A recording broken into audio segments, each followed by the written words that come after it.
আসসালামু আলাইকুম। আমরা যখন আমাদের অনলাইন কোর্সের প্রচারণা শুরু করি, ইনবক্সে অনেকেরই একটি প্রশ্ন থাকে, আপু ছোট বাচ্চারা যারা আছেন 4-5 বছরের বাচ্চারা বা 6-7 বছর, তারা অনলাইনে দেখে কিভাবে আসলে ছবি আঁকা শিখবে। তো আজকে আমি তাদের জন্য ওভাল এবং খুব সহজে কিছু ড্রয়িং কিভাবে করা যায় তাই দেখাবো। প্রথমে আমি একটি ওভাল শেপ দিয়ে নিলাম, তার উপর ছোট্ট আরেকটি ওভাল শেপ আমি এঁকে নিচ্ছি। দুটি ওভাল শেপ দেওয়ার পরে আমি আমার মূল ড্রয়িংয়ে ফিরে যাব। পাতার মতো একটু শেপ দিয়ে নিচ্ছি আমি, দেখা যাক এটা কি আঁকা হয় আসলে। তো ড্রয়িংটা পুরোপুরি শেষ হওয়ার পর বোঝা যাবে যে আমি মূলত কি এঁকেছি এখানে।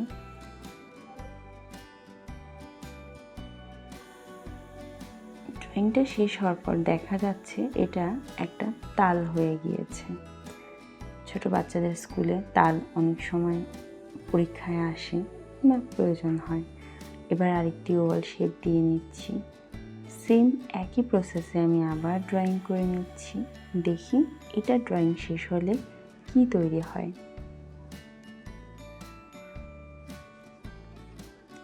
এই ওভাল শেপটা আমি একটু লম্বাটে ভাবে দিয়েছিলাম, কারণ আমার ড্রয়িংটা লম্বা।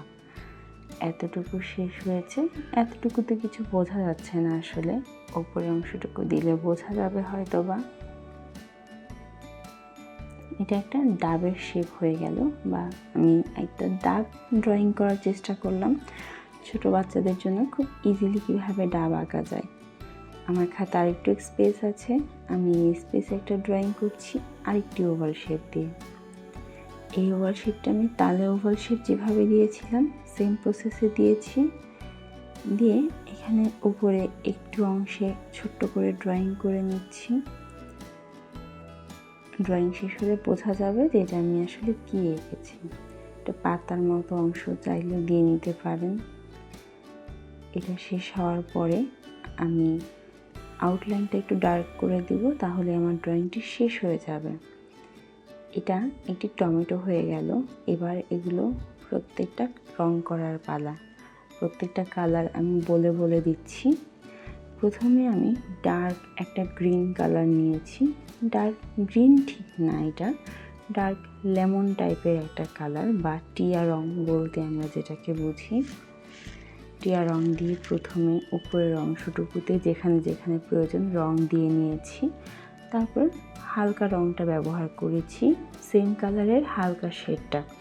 আমি অয়েল প্যাস্টেল কালার করার সময় সবসময় টিটি রংটা ব্যবহার করি বেশি। এই রংটাই সবসময় প্রেফার করি, কারণ রংটা খুব ময়েস্ট হয় এবং ব্লেন্ড করতে খুব ইজি হয়। এবার তালের নিচের অংশের পালা। তাল যেহেতু কালো রঙের হয় মূলত, তাই প্রথমে আমি ব্ল্যাক কালার ইউজ করে নিচ্ছি, একদম বেসিক ব্ল্যাকটা যেটা।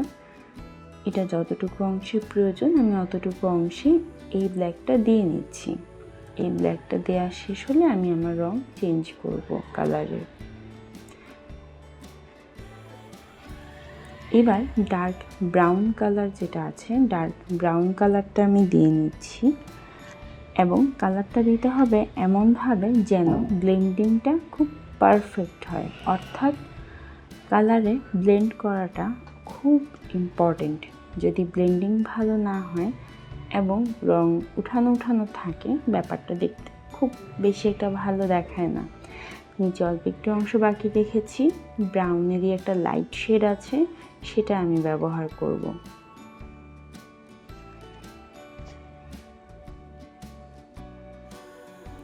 এবং প্রতিটা কালার যেন একটা রঙের সাথে আরেকটা রং মিশে যায়, এই ব্যাপারটা খেয়াল রাখতে হবে। এরপর একটা বাদামি রং নিয়ে আমি সবুজের উপর হালকা করে একটু শেড দিয়ে দিচ্ছি, যেন মানে উপরের অংশটা যেটা সবুজের মধ্যে একটু হলুদা ভাব আছে এটা বোঝা যায়। আর রং করার সময় একটা ব্যাপার সবার অবশ্যই খেয়াল রাখা উচিত, আমরা যদি সিঙ্গেল কোনো সাবজেক্ট আঁকি, অর্থাৎ একটা কোনো ছবি আমি আঁকছি, যেমন উদাহরণস্বরূপ এখানে তালটা বলা যেতে পারে, আশেপাশে কোথাও যেন রং না ছড়ায় বা সাদা অংশে রং যেন না লাগে, তাহলে দেখতে ছবিটা খুব ময়লা হয়ে যায়।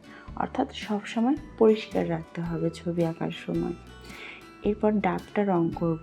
আমি এখানে একটু সবুজের মতো একটা রং নিয়েছি, একটু সবুজও না, ঠিক এটাকে পাতা কালার বলা চলে। যেখানে যেখানে প্রয়োজন আমি এই রংটা দিয়ে নিচ্ছি এবং রং করতে হবে খুব সহজভাবে। রংটাকে আসলে জটিল করার কিছু নেই, জটিল করাও যাবে না রং আঁকার সময় বা রং করার সময়। তো প্রথমে হচ্ছে আমি সবুজ ওই অংশটুকু বা পাতা কালারটা দিয়ে আশেপাশে যেখানে প্রয়োজন সেখানে আমি কালার দিয়ে নিচ্ছি আমার মতো করে।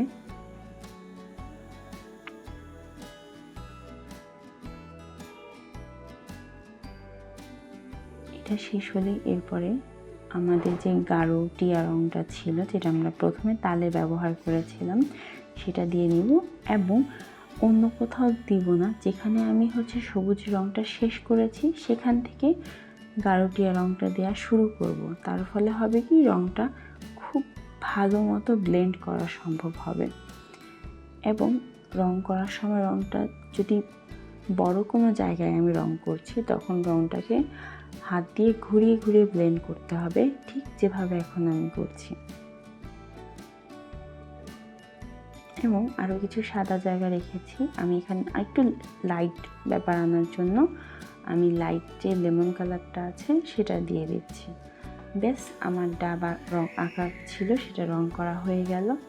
এখন আমি গাঢ় একটা নীল রং নিয়ে সেটা একটু বর্ডার করে দিচ্ছি।